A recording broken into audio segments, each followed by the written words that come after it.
where do you see the most pockets of opportunity and growth going forward?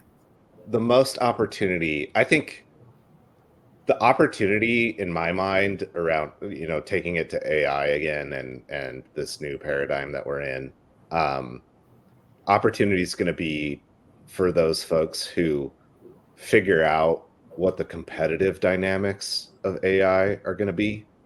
Like, are the models going to be commoditized? Like, is it the product on top that's going to be valuable, or is it the model itself, or is it the infrastructure? Like, I don't think that there's a clear answer to that yet. So people that get that right, they're going to do well. Well, what would your bet be on between those three buckets? My bet I'm going to ask probably, you again in 1 or 2 years' time. Yeah. I don't know. It's so hard to say. I would say probably the application of the model is going to be where the real value is created, because you can spin up a model. All you need is capital,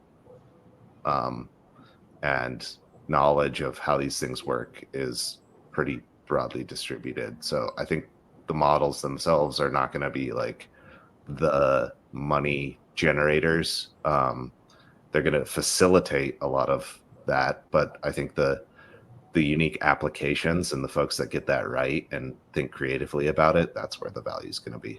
I think AI, big tech, or those with a scale will be the ones that benefit the most. I definitely believe that scale in terms of customer or data is going to be the driver there. And I think as the hype evaporates, again, what we want to find, what I think the opportunity is managing as a founding team, management team, startup company, whatever, is placing your product as mission critical, accessing consistent budget spend within your customer base. And I think a lot of AI that we see today, they are very hyped and it's amazing, whatever, but I'm not sure they are positioned as mission critical. And in 12 months, probably we'll see, some correction potentially there, while some others will exponentially grow and continue exponentially grow because they are truly mission critical. Maybe to wrap up and summarize a lot of the thoughts that we've discussed in the past hour, AI hype or not, definitely some hype, but certainly there are cases of commercial applications beyond the consumer level where it's applied in practice. I think you mentioned customer success or customer support is certainly one of them.